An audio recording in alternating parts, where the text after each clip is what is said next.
इस कोरोना काल में, इस महामारी के बीच में, जब सब अफसर खुद एमएलए सर लगा लो या कुछ भी लगा लो, ये सभी अपनी अपनी कोठियों में ऐसे बैठे हुए थे जाने कि इनको हवा भी अगर लग जाए तो बीमारी हो जाएगी। लेकिन आशा वर्कर, आंगनवाड़ी, तीनों स्कीम वर्कर घर घर जाकर जो कोरोना पॉजिटिव थे उनके पास जाके उनको नोटिस दिए गए कि आप 15 दिन अंदर रहो। उसमें यूपी की जो सरकार है, जो हमारे सीएम साहब हैं आदित्यनाथ जी, उन्होंने इतनी बड़ी संख्या में हमारी आंगनवाड़ी बहनों को जो 62 वर्ष की आयु पूरी कर चुकी थी, बिना पेंशन, बिना फंड के रिटायर किया है।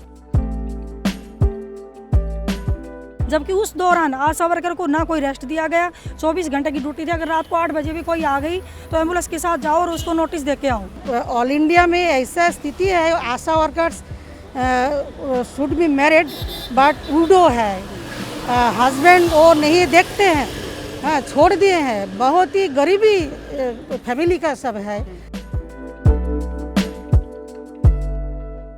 कैसे चलता होगा साथ लोगों के परिवार का काम आपके यहाँ? ये तो मिला जुला कर जैसे चलाना है ना, जोड़ा पट्टी करके ऐसे चल रहा है। ऐसे तो जैसे कि आप लोग जानते हैं कि पेट्रोल भी अभी 100 से ज़्यादा हो गया। जब ये जो गैस है ये भी 1000 रुपया हो गया।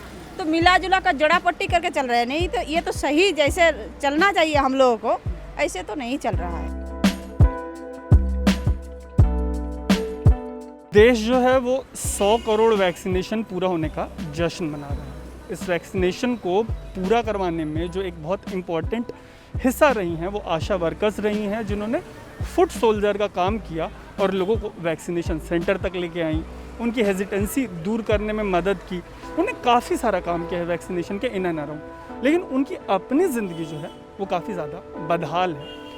इसी बदहाली से जुड़ी उनको कुछ डिमांड्स हैं ताकि वो इस बदहाली से बाहर आ सके, और वो इन डिमांड्स को लेके हेल्थ मिनिस्ट्री के पास आई हैं। हम हेल्थ मिनिस्ट्री के अपोजिट खड़े हैं, जहां एक 100 करोड़ के वैक्सीनेशन के सेलिब्रेशन वाला पोस्टर लगा है। वहीं हम उनसे बातचीत करेंगे और आपको बताएंगे कि उनकी डिमांड्स क्या है। जो यूनियन है हमारा बंगाल में, तो 1,45,000 मिड डे मील वर्कर है। एंड वर्कर का महीने सैलरी है 1,500 ओनली, बहुत कम है। इसको खिलाफ हम लोग लड़ते हैं। हम लोग चाहते हैं ऑल टाइम मायने दे रहा है, और जो इतना कम सैलरी 1,500 सैलरी, ये मिड डे मील जो बच्चे हैं 250, 300, 500 भी बच्चा है, वो काम करने के लिए वो बासन धोना, वो रान्ना करना, रान्ना का, किचन का सब संभाल का, सब मिड डे मील कर्मी का काम है। ऑल इंडिया में 28 lakh mid day meal worker है, 28 लाख मिड डे मील कर्मी हैं। हम लोग को जैसे कि महीना, साल भर में 12 महीना होता है, तो 10 महीने का पेमेंट हम लोग को मिलता है, 2 महीना का नहीं मिलता है। पूजा का और जो समर वेकेशन का छुट्टी का पैसा वो हम लोग से काट लिया जाता है। हम लोग को कि कोरोना टाइम में भी खाना डिस्ट्रीब्यूट करना पड़ा, जैसे ड्राई फूड, राइस, दाल, हाँ जो वो भी हम लोग को पहुंचाना पड़ा। सबका सामना, सब गार्जियन का सामना करना पड़ा। फिर भी उसके लिए हम लोग को अलग से कोई सैलरी नहीं मिला है।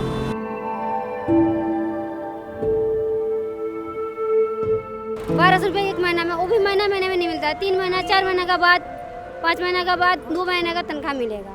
We are telling all the scheme workers, ASHA, Anganwadi and midday meal workers, everybody should be considered as workers. If you take all these schemes have been working for many years. Anganwadi since 75 they have been working. ASHA since 12 years they have been working. And even 1995 the midday meal started. Since then we are working and we are paid very meager. Everybody, ASHA on the basis of incentive we are working. It starts from 50 rupees that way. So we are demanding the government specific thing, that our service is required to the government. The name and fame is they are earning. So we are telling at least 21,000 to be given, like the government workers what they are getting. एक higher secretary से मिले हैं, तो secretary हमारा जो demand charter of demand memorandum copy दे के आए हैं, और सेक्रेटरी साहब बोले हैं आज 4 बजे के अंदर या टुमारो कल एमडी से हम लोग को मीट करवा देंगे। ऑल इंडिया में ऐसा स्थिति है, ASHA workers should be married but widow है, हस्बैंड वो नहीं देखते हैं, हाँ छोड़ दिए हैं। बहुत ही गरीबी फैमिली का सब है। तो 5,000 6,000 जो मिलता है ये भी बहुत माने संसार में मैंने क्या काम में आता है। अभी देखिए इंसेंटिव हर स्टेट में सेंट्रल के तरफ से जो इंसेंटिव देते हैं आशा वर्कर्स को, हर स्टेट में 5 महीना 6 महीना 7 महीना तक ये अभी ड्यू है, नहीं मिलता है। वो दिवाली है, दुर्गा पूजा गया है। आप बोल रही कि जो 5-6 हज़ार मिलते वो भी टाइम से नहीं मिलते? नहीं टाइम से नहीं मिलता है। वो कैसे गुजारा करती हैं आप लोग? जो पहले 5-6 लोगों की फैमिली में आपको एक तो 5-6 हज़ार रुपये मिल रहे, वो भी टाइम से मिलो, तो कैसे मैनेज करती हैं आप लोग? मैनेज नहीं होता है, नहीं खा के कर्ज लेना है, वो फिर ये इतना माने क्या खराब स्थिति हो जाता है।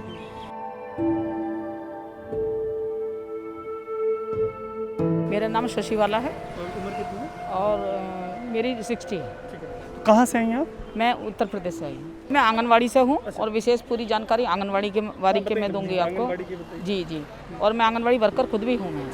तो हमारा ये काफ़ी समय से ये मांग तो चली आ रही है कि सरकारी कर्मचारी की और पेंशन फंड, ये मांग तो सभी की स्कीम वर्कर्स की सभी की एक है, लेकिन जो एक विशेष परिस्थिति यूपी की है, सबसे कम पूरे देश में यूपी के मानदेय है अभी भी, आज भी 5500 रुपये कार्यकर्त्री को मिलता है और 2750 रुपये सहायिका को मिलता है। तो वो सबसे कम है आज की स्थिति में। दूसरा, एक बहुत बड़ी संख्या में, जैसे कि कोरोना जैसी स्थिति में जहाँ क्या हाहाकार मचा था और लोग घरों से बाहर नहीं निकल रहे थे, इस समय हमारी आंगनवाड़ी और आशा ने किस तरीके से घर में काम किया, जिसकी जानकारी मैं समझती हूँ आप लोगों को भी होगी कि घर घर जाकर किस तरीके से सर्वे किया और क्या किया। उसमें यूपी की जो सरकार है, जो हमारे सीएम साहब हैं आदित्यनाथ जी, उन्होंने इतनी बड़ी संख्या में हमारी आंगनवाड़ी बहनों को जो 62 वर्ष की आयु पूरी कर चुकी थी, बिना पेंशन बिना फंड के रिटायर किया है। जबकि दूसरे देशों की ये स्थिति है कि जिस समय अगर रिटायर भी करते हैं तो कुछ ना कुछ उन्हें पेंशन दी जा रही है हर जगह। और जैसा कि आज सभी बहनों से मेरी बात हुई, इनके यहाँ किसी को भी अभी तक रिटायर नहीं किया गया। पूरे यूपी में जो 62 वर्ष की आयु पूरी कर चुके थे, उन्हें बिना कोई जानकारी दिए उनका मानदेय सेवा समाप्त हो गई है। बोले तुम 62 वर्ष के हो गए, तुम्हारी सेवा समाप्त, बिना कोई लिखित पत्र दिए हो। तो इसी स्थिति में हमारी जो आंगनवाड़ी बहनें हैं, बहुत सारी तलाकशुदा हैं, विधवा हैं, कोई आमदनी का दूसरा साधन नहीं है। तो हमारी सरकार से ये एक गुजारिश है, आज मैंने एक अलग से भी दिया है यूपी का, कि उसमें कम से कम इनके लिए एक सम्मानजनक जीने लायक, जिससे अपना परिवार चला सकें, सबके लिए एक पेंशन की व्यवस्था सरकार करे। वरना जैसे कि नियुक्ति के समय ये आदेश था सरकार का कि जब तक शरीर चलेगा, जब तक शरीर मतलब सक्षम है कार्य करने में, तब तक वो कार्य करेंगे। तो इसलिए उन्हें निकालना नहीं था सरकार को। सभी को मेरा नमस्ते, मेरा नाम मधु है, मैं हरियाणा से हूँ और आशा मेरी एज 36 साल है और मैं आशा कार्यकर्ता यूनियन की राज्य सचिव हूँ। और मैं ये सरकार को कहना चाहती हूँ कि सरकार ने एक नारा लगाया हुआ है, बेटी बचाओ बेटी पढ़ाओ।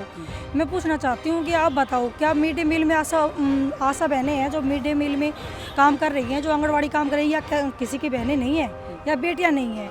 वो नारा तो लगा रहे हैं बेटी बचाओ बेटी पढ़ाओ, लेकिन उन्होंने जब से ये सरकार बनी है, क्यों बोल रही हैं आप, ऐसा क्यों बोल रही हैं? क्योंकि ये जो बेटियां हैं रोज रोडों पे आपने देखने को मिल रहा है कि वो रोडों पे रोज प्रदर्शन करती है अपनी मांगों को लेकर, क्योंकि उनको जो सैलरी दी जा रही है वो इतना कम वेतन दिया जा रहा है कि उसका घर का भी पालन पोषण नहीं हो पा रहा। सरकारी में तो जो आयुष्मान कार्ड सरकार ने बनाए हुए हैं, उनको तो यहाँ से वहाँ चक्कर लगवाते हैं और हमारे ऊपर प्रेशर है कि भाई आप आयुष्मान कार्ड बनवाओ, आयुष्मान कार्ड बनवाओ। और आपका खुद का नहीं चलता? खुद का तो हमारा तो बना ही नहीं है, हमारा तो आयुष्मान कार्ड बना ही नहीं। आप दूसरों के बनवाती हैं? आपका दूसरों का जो बनवाया है उनका भी इलाज नहीं हो पा रहा, वो चक्कर काट के आते हैं। किस जिले से आप वैसे?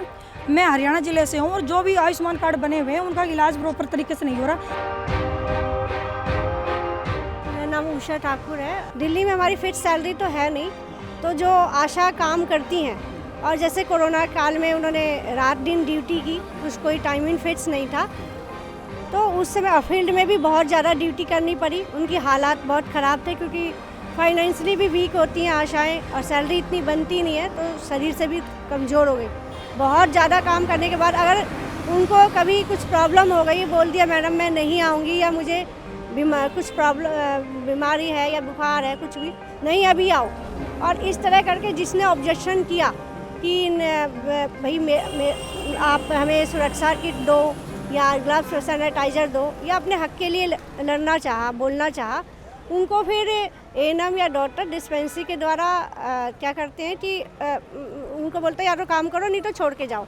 और इन केस अगर वो किसी तरह करती भी रहती है तो कई बार तो एक आधे केस में ऐसा भी हुआ है कि उन्हें नॉन एक्टिव दिखा दिया जाता है कंप्यूटर पे, उनकी सैलरी नहीं बनाई जाती। 100 करोड़ डोज का जब सेलिब्रेशन देखती है और जब आप लोगों को सिर्फ 6,000 रुपये मिलते हैं, है ना, या 1,000 रुपये मोटिवेशन, तो आप लोगों को कैसा लगता है? बहुत बुरा लगता है, क्योंकि कई बार हम लोग ज़्यादातर फील्ड में रहते हैं और हमारा काम भी ऐसा ही है। कई बार फील्ड से हम वापस आके बैठते हैं और तुरंत फ़ोन आ जाता है, जी ये बंदा पेशेंट है, इसको दोबारा जाओ होम आइसोलेशन के लिए, या ये काम है डिस्पेंसरी आ जाओ, या हम फील्ड में हैं डिस्पेंसरी से एएनएम फ़ोन करेगी, अभी ये काम है, ये डायरी जमा करनी है, ये रिपोर्ट देनी है, अभी आओ तुरंत।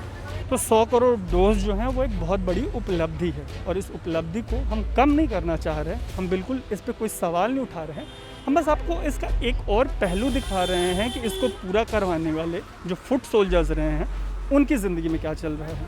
ये वही फुट सोल्जर्स हैं जिनको फ्यूचर में जो नेशनल एजुकेशन पॉलिसी है उसमें एक जो मॉडल आया है, जो क्लास का डिवीज़न हुआ है, उसको इम्प्लीमेंट करवाने की जिम्मेदारी होगी। ये पहले से मिड डे मील जो है उसकी बहुत बड़ी रिस्पॉन्सिबिलिटी इनके कंधों पे है।